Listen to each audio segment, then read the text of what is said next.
وزیر اعظم شہباز شریف کی زیر صدارت ہونے والے وفاقی کابینہ اجلاس میں اہم فیصلوں کی منظوری دے دی گئی۔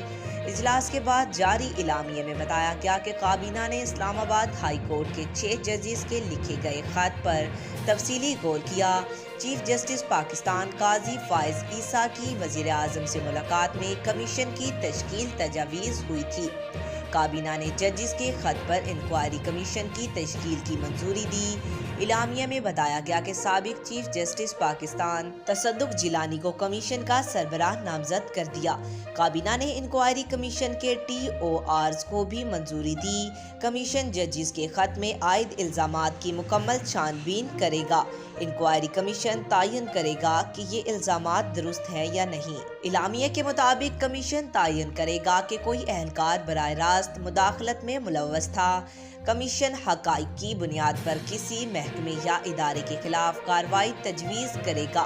کمیشن کو اختیار ہوگا انکوائری کے دوران کسی اور معاملے کی بھی جانچ کر سکے۔ اجلاس میں کابینہ نے ججز خط ایگزیکٹو کی مداخلت کے الزام کی نفی کر کے اسے نامناسب قرار دیا۔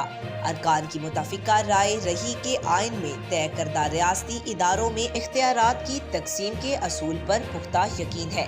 اعلامیہ کے مطابق وزیر اعظم شہباز شریف نے عدلیہ کی آزادی اور دستور اختیارات کی تقسیم پر کامل یقین رکھنے کے عزم کا اعادہ کیا۔ انہوں نے کابینہ کو چیف جسٹس پاکستان سے ہونے والے مشاورت پر بھی اعتماد میں لیا۔ کابینہ نے وزیر اعظم کے فیصلوں اور اب تک کے اقدامات کی مکمل توثیق و حمایت کی۔ آج تک کے لیے اتنا ہی۔ مزید ایسی معلوماتی ویڈیو دیکھنے کے لیے ہمارے چینل کو سبسکرائب کریں۔